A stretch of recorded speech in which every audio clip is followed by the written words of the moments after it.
Donc moi je m'appelle Florence Subrin-Dodil. Je suis effectivement fille de vigneron et petite fille de vigneron et encore plus. J'ai grandi dans les vignes que vous pouvez voir aujourd'hui, sur le vignoble familial de la famille Subrin. Ensuite, après mes études, je suis partie travailler dans la branche commerciale où j'ai, au bout d'une petite vingtaine d'années, terminé comme directrice de compte stratégique au niveau monde pour une multinationale américaine qui fait toujours d'ailleurs de l'emballage et de l'hygiène en agroalimentaire et en restauration. J'ai voyagé beaucoup de par le monde dans le cadre de mes fonctions précédentes. Et puis effectivement, je suis arrivée à une sorte d'impasse où je ne voyais plus vraiment le sens de ce que je faisais. Et en parallèle de ça, ayant grandi ici, j'ai toujours été très très attachée à la terre et également toujours passionnée par les vignes.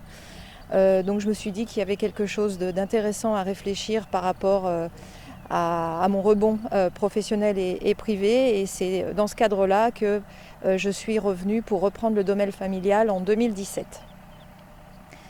La vigne où on se trouve aujourd'hui est une de nos plus vieilles parcelles qui a été plantée il y a plus de 50 ans, presque 55 ans, en 2 fois, par mon père et mon grand-père. Donc mon père se trouvait à cette époque à l'armée, vous voyez, donc une bonne 50aine d'années. Donc nous sommes sur le domaine du Crais de Bine. Alors une petite histoire du domaine du Crais de Bine. Bien que la vigne soit dans la famille Subrin depuis plusieurs générations, notre grand-père à Geoffroy et à moi, notre grand-père Antonin, était à la cave coopérative de Bully, comme beaucoup de vignerons de la région, depuis 1958. Mes parents ont créé le domaine et sont sortis de la cave coopérative pour vinifier et cultiver en bio et en biodynamie il y a 12 ans, donc c'est notre 12e année culturale en bio et en biodynamie. Alors ici nous sommes sur le petit dernier, le plantier. Nous avons planté il y a un petit mois, 3 semaines, un mois, 3000 mètres de chardonnay avec ce plantier que vous voyez derrière moi.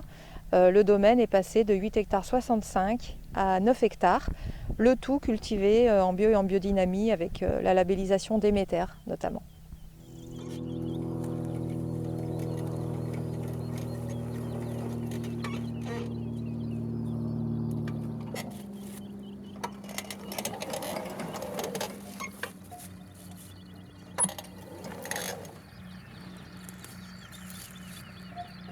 Je crois que la première raison pour laquelle ils sont passés en bio et en biodynamie, c'est que pour eux, bien qu'en étant en agriculture raisonnée depuis les années 80, ils ne voyaient pas de futur sur ce type d'agriculture.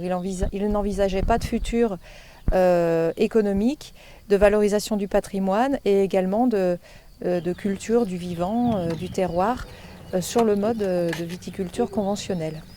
Ils se sont donc intéressés tout d'abord au bio, et puis ont été convaincus par un ami vigneron qui était déjà en biodynamie des bienfaits de la biodynamie qui permettaient d'aller plus loin pour avoir un terroir extrêmement vivant et par ce fait, en fait d'exprimer des vins beaucoup plus de terroir. Parce que la finalité, c'est de travailler dans un milieu propre, avec des vignes qui soient vivantes, qui soient stimulées par la main de l'homme et cultivées par la main de l'homme certes, mais qui aient une autonomie au niveau de la croissance et de la vie, leur permettre de s'enraciner davantage dans leur terroir et d'avoir plus d'échanges de façon générale racinaire et au niveau des feuilles avec leur terroir et d'exprimer l'endroit où elles produisent leurs fruits pour avoir des fruits de caractère. Ces fruits de caractère, étant vinifiés de façon douce traditionnelle, permettent de produire un vin de terroir, un vin de caractère qui reflète notre travail et notre terroir ici et aucun autre. Donc quelque chose d'unique et de vivant. Il y a plusieurs aspects à la cause Kécurie, hein, bien sûr. Il y a une multitude d'aspects qui se recoupent tous dans le même sens. Le premier, on l'a abordé lors de l'opération de samedi dernier, c'est valoriser le métier d'agriculteur et nourrir notre bassin de population qui est grandissant. Donc ça, c'est très important. Nous, on est vignerons, donc on ne fait peut-être pas partie des fonctions principales, mais là, je pense au maraîchage notamment. Donc il y a cette partie de bon sens simplement qui est de se nourrir en local. Et puis là, si je me pose plus ici sur notre domaine du Credbin, alors effectivement, vous voyez, là on est sur le versant ouest du domaine, où vous voyez Boiron derrière moi, qui est une verrue dans le paysage, très clairement. Il n'y a eu aucun effort d'intégration dans le paysage.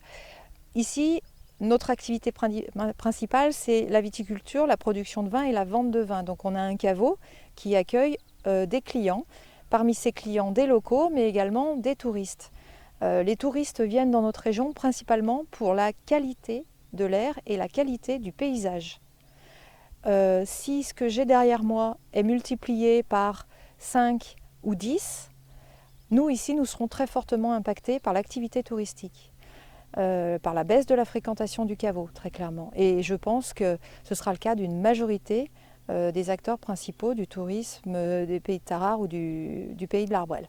Donc ça, c'est vraiment quelque chose de très factuel.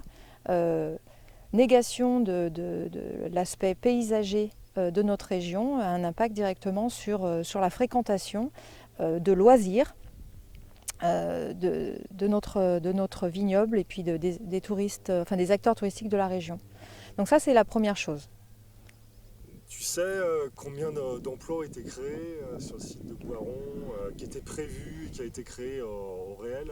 Alors prévu, on nous avait annoncé dans les médias, je crois, 150, et maintenant il y a plusieurs chiffres qui circulent entre 5 et 15, selon si on compte chauffeurs, gardiens, etc. Bon, moi, ce que j'ai compris, c'est qu'a priori, il y avait de toute façon moins de 10 personnes sur le site. Ah ouais. Voilà, pour voilà, toute la surface qui a été prise là, vous voyez derrière moi et qui est immense, était du terrain agricole. Voilà. Donc si on démultiplie ça, impact sur le paysage, mais également impact sur la capacité de cultiver et de nourrir la population du coin, en maraîchage, en élevage, etc. Et puis après, au-delà de la qualité du paysage et de la qualité de l'air, qui est quand même essentielle au tourisme, mais aussi à notre santé, je pense qu'il faudrait quand même que tout le monde se réveille dans la région, y compris nos politiques, par rapport au volet santé. Il y a la partie culture de notre terroir. On a beaucoup parlé du terroir, de notre mode de culture en bio, en biodynamie, mais c'est le cas de tous les agriculteurs. Tous les agriculteurs travaillent leurs fruits, leurs légumes, leurs raisins sur un terroir. Ce terroir, pour s'exprimer, a une certaine qualité de l'air, a une certaine température et subit également un certain nombre d'aléas climatiques. Si on fait fi de tout ça et qu'on oublie tout ça, on va abîmer le terroir sur lequel on fait pousser nos cultures. L'air que respirent nos plantes sera moins pur. Également, au niveau des intempéries, on a déjà des météos de plus en plus violentes, notamment au niveau des pluies, au niveau des grêles. Si on enlève encore des surfaces vertes, des haies, des arbres, je pense notamment aux chênes centenaires qu'on voit sur le Val de Turdine, le climat sera encore plus violent. Et on n'a vraiment pas besoin de ça. Aujourd'hui, on est plutôt, nous, sur le plateau ici, à remettre des arbres, à avoir un projet d'agroforesterie pour remettre de la biodiversité, remettre des barrières au vent pour pouvoir protéger nos cultures et cultiver l'aspect vivant de notre plateau. Quel intérêt de faire ça si juste en bas, ils détruisent tout ce qu'il y a à détruire en termes de biodiversité, d'arbres, qui vont forcément impacter la météorologie et la qualité entière du terroir de la région.